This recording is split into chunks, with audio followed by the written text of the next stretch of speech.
I started working with food when I was still a student at the Design Academy in the Netherlands, in Eindhoven.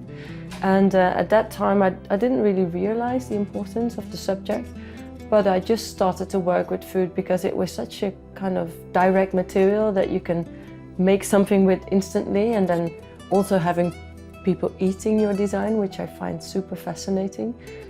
So I started doing that about 17 years ago. But then it really took me quite some years to develop it and to start to understand the actual importance of food as a subject. Very first thing I did with food was a white funeral dinner. So the ingredients were completely white, as white is the color of death in many cultures. I did lots of smaller projects, and one of the projects that I started with was plant bones, which is a future scenario for meat. So these plant bones are a kind of projection of what we could find maybe in the future, which is a bone-like structure that is growing like a plant, and it has the shape of a plant leaf, but then there is a meat structure growing inside. And this could either be actual meat, like an animal meat, or this could also be a plant-based meat, but like similarities to meat. When I work on a project, I try to look at it in the most holistic way. So I try to think about the people that actually eat the food. I try to look at where it comes from. But I think the food system is so big that you can never actually include all the parts of the whole food system in one design. But I do try to, with all the designs that I make, try to cover the whole scope of the whole food system. So we're in an urban area that's very urbanized. So it's quite hard, I think, for chefs here to really relate to where your food comes from. So I thought it was an interesting inspiration for me to think about how can you comment on that link. And I think the lunch of the Chefify event was called the Grazing Cityscape. Grazing is this very animalistic and primal approach to eating that we hardly ever do.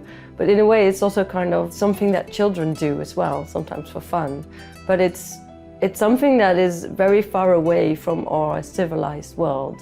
You put the food inside, so you don't touch it with your lips, whereas your lips contain a very high density of nerve ends. So you have a very sensitive tool here that you don't actually use.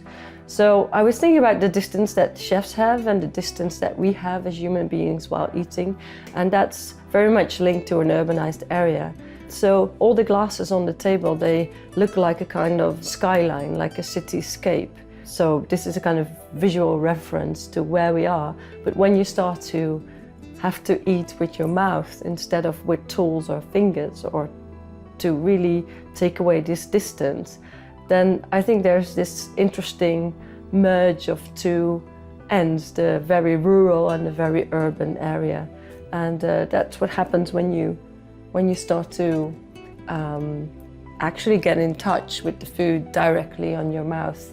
And of course, it's also just a fun and playful thing to do, which I think it's important to kind of always refer to the child, the inner child that you are always, and that you will be, and that everybody is.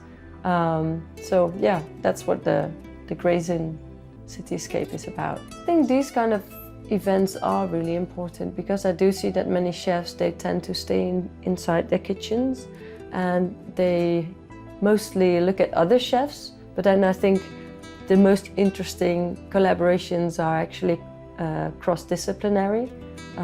So yeah, I think these kind of events, they show that there's more outside of only the kitchen.